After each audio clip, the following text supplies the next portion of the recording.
당신이 사랑하는 시인은 누구인가요?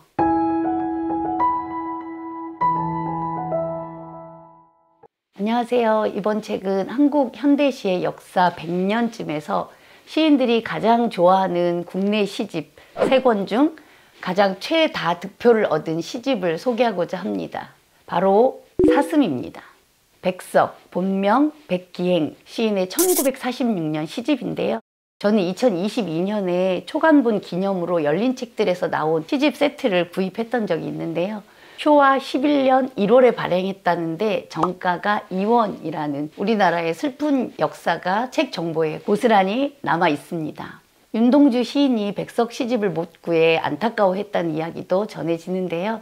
시인들이 가장 좋아하는 시 역시 백석의 시, 남신이주, 유동, 박시봉방이 가장 많은 선택을 받았습니다. 1948년에 문해지 학풍에 실린 시인데요. 이 시를 끝으로 남쪽에서는 백석의 시를 더 이상 볼 수 없게 되었습니다. 그 다음으로는 김수영 시인의 사랑의 변주곡이고요. 3위가 다시 백석의 그 유명한 흰 바람벽에 있어입니다. 사슴에 실린 시 중 저는 모닥불과 수라가 아주 좋았는데요. 그중 하나인 모닥불과 시인들이 가장 사랑했다는 남신이주, 유동, 박시봉방 이렇게 두 편을 소개하겠습니다. 고흐와 평안도 사투리가 있어서 쉽지는 않지만 도전해 보겠습니다. 새끼오리도 헌신짝도, 소똥도 갓신창도, 갯잎바디도 너울쪽도, 집건불도 가랑잎도, 머리카락도 헝겊조각도, 막대꼬치도 짙빛 기와장도, 닭의 짖도 개터럭도 타는 모닥불, 재당도 초시도, 문장 늙은이도 더부살이 아이도, 새사위도 갓사둔도, 나그네도 주인도, 할아버지도 손자도, 보장사도 땜쟁이도, 큰 개도 강아지도 모두 모닥불을 쪼인다. 모닥불은 어려서 우리 할아버지가 어미아비 없는 서러운 아이로 불쌍하니 몽둥바리가 된 슬픈 역사가 있다. 시의 제목인 모닥불이라는 이미지가 사람마다 다 다를 텐데요. 시인은 이 모닥불에서 고아로 자라 몽둥바리가 된 할아버지의 서럽고 불쌍한 슬픈 역사를 봅니다.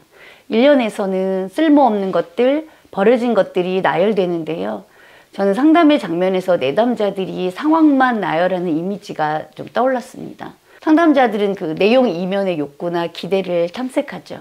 그런데 백석의 시는 이 나열되는 쓸모없고 버려진 것들을 잘 담아서 새로운 것들을 만들어내고 있습니다. 내담자들이 자신의 감정을 말하지 못하고 이렇게 상황만 나열할 때 그것들을 이렇게 잘 담아낼 수 있다면 얼마나 좋을까요? 1년에서 헌신짝, 헝겊조각 같은 쓸모없는 것들이 타서 따뜻함을 만들어내자 2년에서 대조되는 사람들이 모닥불 앞에서 불을 쬐며 하나가 됩니다. 백석의 국수라는 다른 시에서도 국수라는 단어가 언급되지 않아도 우리가 다 알 수 있었듯이 모닥불을 쬐는 사람들의 나열만을 통해서도 굳이 공동체라고 말하지 않아도 그런 평등함을 느끼게 됩니다. 계속 반복되는 조사, 뭐뭐도 때문에 그렇게 느끼게 되는 것 같습니다. 요즘 개인주의가 팽배해지면서 나만 생각하고 살 거야 라는 말이 나도 생각하며 살 거야 라는 말로 전달되면 좋겠다는 생각도 해보았습니다.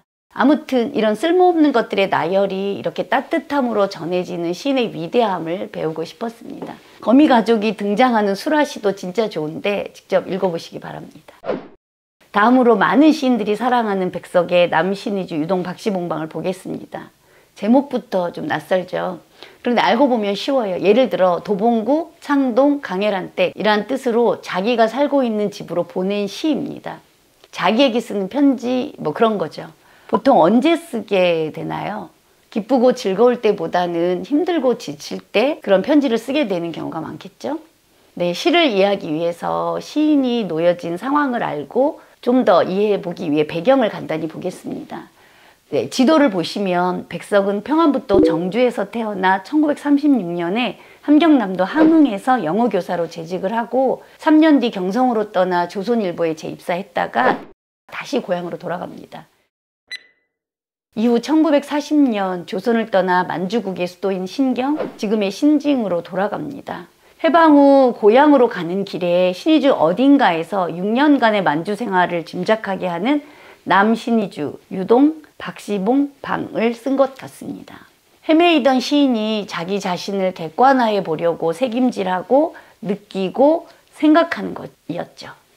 갈매나무처럼 외로이 눈을 맞는 시인의 나에게 보내는 편지 같은 32행의 전문으로 마무리하겠습니다.